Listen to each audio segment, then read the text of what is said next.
Hey everyone, Brandon Bryan here, builder here in Asheville, North Carolina. Talking today a little bit about what's the most expensive part of building your home here in the mountains of Western North Carolina.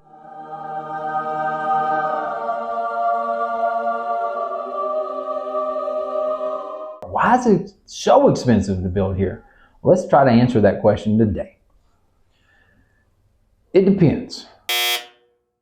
But I think I can give you the real answer by looking back historically over the last couple of years to see what's really done. Now we had the pandemic where lumber got really crazy, that was spiking, that got exuberantly high. But that's really not what we're dealing with today. What is truly always the most expensive thing?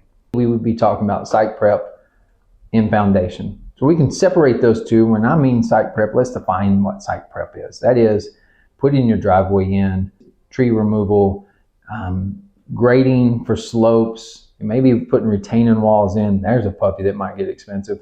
It's digging out your foundation for a basement or footers, all of that. Maybe you've got to pull those utilities in, got to put a septic system in, you got to drill a well. That's all what I consider site prep. Now you should be able to go to look at some videos we have. There'll be some links here talking about site prep if you want to even know more when we go into detail.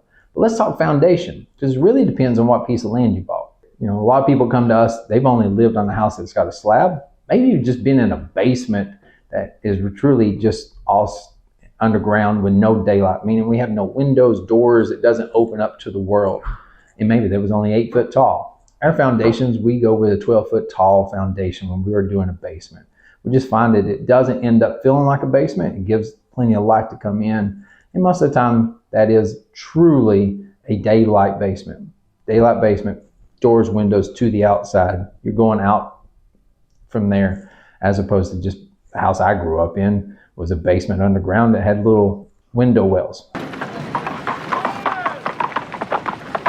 Story for another day. We're going to talk more about types of foundation, but that is the two costs that here truly is most expensive. It isn't cabinets, it isn't countertops, it isn't framing material these days. It is those two that can be really drastically in here. From here to here, we're talking $20,000, $30,000, $50,000 to we had some that's been $300,000. Make sure you understand what that's going to cost you. Buying the piece of land really does matter. Take into account, this is my bonus expert advice. When you're buying a piece of land, get out there, get a builder, get a grader to come out and give you a ballpark of what it takes to get the site ready to build. Because some communities already have the site ready and you're just all the utilities are there, it's cleared, and it's ready. But some may not be. And maybe you're not building in the community. Maybe you actually need to figure out, can I get power here? And how much would that cost? That's your total cost of your land. Put that together. So if we're seeing it from that aspect, that's going to be really helpful for you to be able to know what it costs to build, because it's really going to be what it costs to get my site ready. That's what we think is the biggest, most differentiator cost of here and in other areas. Yeah, like it's going to cost something for all these other things we're talking about. Windows, these modern houses with a lot of big windows. That may be a bigger package than what it used to be, but it is your site prep. It is your foundation. The two biggest areas that your choice of land and design of house matters, and you got control of that. Again, Brandon Bryant here, Red Tree Builders. Thanks for watching.